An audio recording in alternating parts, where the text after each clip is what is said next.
There is a strange moment that happens right before people financially plateau. It's not emotional, it's not dramatic, it's almost invisible.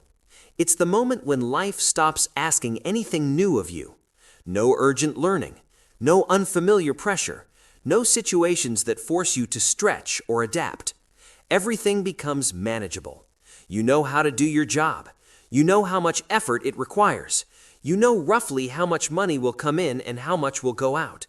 Your life becomes legible, and that legibility feels like control. This is the angle almost no one talks about. Financial decline doesn't begin with poor decisions. It begins when your life becomes too predictable.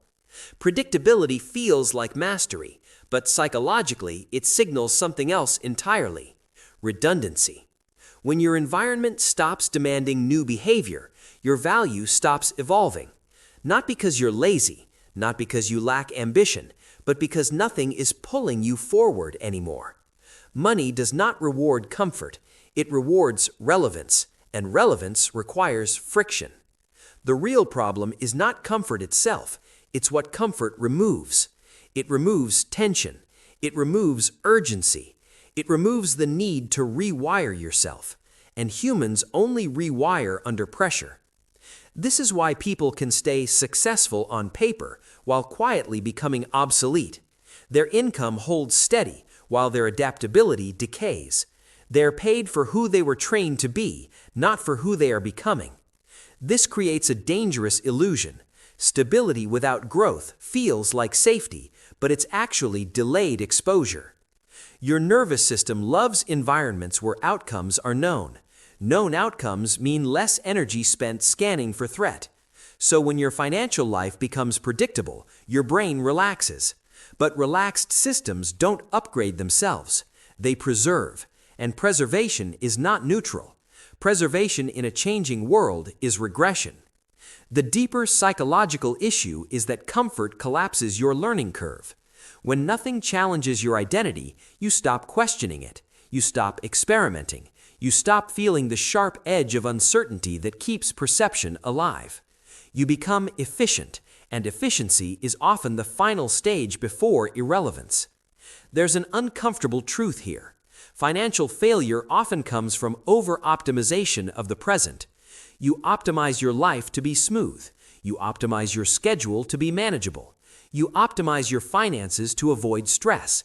And in doing so, you remove the very conditions that produce future leverage. Think about how skills are formed. Skills don't come from repetition alone. They come from error, feedback, and adjustment. Comfort reduces error. Fewer errors mean fewer updates. Fewer updates mean stagnation.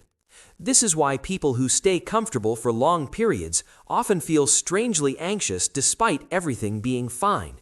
Their intuition senses decay before their mind can explain it. There's also a biological layer to this. The human system is designed to respond to changing environments. When the environment stops changing, the system doesn't rest, it dulls. Sensitivity drops, curiosity fades, risk tolerance narrows. This is not weakness, it's adaptation. But adaptation to a static environment becomes maladaptation in a dynamic world. Financial comfort often locks people into fixed identities. This is what I do. This is my level. This is my lane. These identities create internal ceilings that feel like realism, but function like self-imposed limits. Once identity solidifies, growth feels destabilizing rather than exciting. Another unique angle most advice ignores is that comfort creates emotional debt. Every time you avoid discomfort today, you borrow stability from the future. The interest on that debt is paid in fewer options later. You don't feel it immediately, that's why it works. The cost shows up slowly as narrowed choices, reduced mobility, and increased dependence on circumstances staying exactly the same. This is why comfort-based lives are fragile. They require the world not to change too much. But the world always changes. When it does, those who optimized for ease feel betrayed.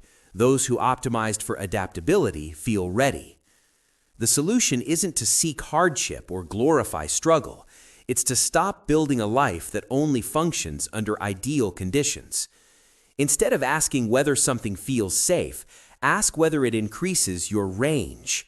Range means your ability to earn in different ways, your ability to function under uncertainty, your ability to learn under pressure, your ability to rebuild if something collapses. Financial strength is range, not balance. This leads to a counterintuitive mental shift. A calm life is not always a healthy one. A life with mild, consistent tension is often more resilient than one built on comfort alone. Tension keeps systems awake, it keeps perception sharp, it keeps identity fluid. The most dangerous place financially is not poverty, it's a life that works just well enough to prevent transformation.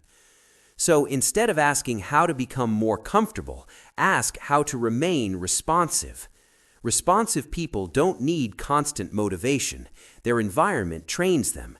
They put themselves in situations that require adaptation before crisis forces it. They don't wait for discomfort, they schedule it. Not dramatically, not recklessly, but deliberately.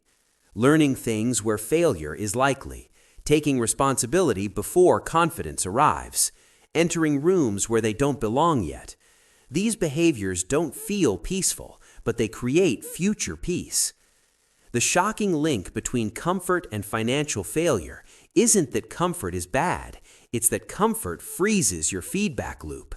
And without feedback, there is no evolution. Money follows evolution.